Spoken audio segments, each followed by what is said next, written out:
아시아 홍콩 소식. 2019년 시위 이후 홍콩 교회들의 해석과 대응. 2019년 초 홍콩 정부가 도입하려 했던 범죄인 송환법으로 인해 촉발된 시위는 당해 6월 200만 명이 참여하는 대규모 시위로 확대됐습니다. 전례 없는 사회적 불안에 직면한 홍콩은 이후 코로나 팬데믹을 겪었고 최근에는 국가보안법이 제정됐습니다. 최근 5년간 벌어진 사건에 관해 기독교인들의 해석과 대응은 다소 양극화되어 나타났습니다. 태국 소식. 기독교 미술작품을 통해 자연스럽게 복음을 전하고 있음. 최근 태국의 기독교 미술가들이 태국 문화와 기독교 간의 간극을 좁히고 문화적 거리감 없이 복음을 이해할 수 있도록 여러 작품을 선보이고 있습니다. 이들은 명백하게 드러나는 기독교 상징을 사용하지 않지만 기독교 사상을 표현하는 유용한 매체로 태국 전통 예술을 받아들였습니다. 인도 소식. 아삼주에서 환자를 위한 기도 금지법 주위회 통과. 최근 인도의 아삼주에서 아픈 사람을 위로하기 위해 기도하는 것을 마법적 치유로 규정하면서 이를 금지하는 법이 주위회를 통과했습니다. 2월 26일 126명으로 구성된 주위회를 통과한 법안은 어느 누구도 질병과 장애 또는 건강과 관련된 상태를 치료하기 위해 직간접적으로 마법적 치유와 같은 인상을 주는 것을 금지한다고 명시했습니다. 이란 소식. 유럽과 미국에서 이란 출신 목회자들의 수고와 헌신.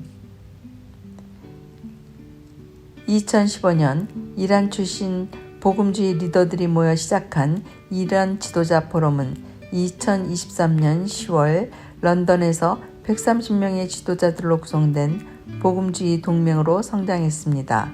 최근 기독교 잡지 크리스채너티 투데이는 이란의 디아스포라 사역자들을 인터뷰하면서 중동 전역으로 복음이 확장되고 있다고 전했습니다. 대기오염 심각한 100군데 중 99곳이 아시아에 있음. 3월에 발표한 LQAir 세계 대기질 보고서에 따르면 방글라데시의 대기질은 인체 건강에 큰 위협이 되는 미세먼지의 연간 기준치보다 15배 이상이 높은 것으로 나타났습니다. 또한 파키스탄과 인도가 기준치의 10배를 넘는 대기질을 보였고 타지키스탄, 부르키나파소, 이라크, 아랍에미리트, 네팔, 이집트, 민주 콩고가 가장 대기 오염이 심한 상위 10개국에 포함되었습니다. 스리랑카 소식. 성경적 입장에서 운명론에 대한 이해가 필요. 스리랑카에서 운명론적 사고는 전통신앙과 종교, 역사적 경험이 혼재되어 형성됐습니다. 불교와 힌두교는 카르마의 렌즈로 삶을 해석하게 하면서 자신의 행위의 결과로 현재 상황을 받아들이게 했습니다. 그 결과 스리랑카에서 8% 남짓한 기독교인들은 개종한 이후에도 운명이나 신의 뜻에 자신을 맡기는 등 잘못된 구원론에 빠질 우려가 있습니다. 미얀마 소식. 징집법 시행으로 미얀마인 탈출 가능성 커져.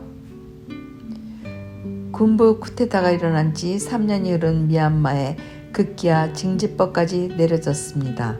지난 2월 미얀마 군대는 18세에서 35세의 남성과 18세에서 27세 여성을 대상으로 매년 6만 명을 징집하겠다고 밝혔고 4월에 1차로 5천 명을 모집할 예정입니다.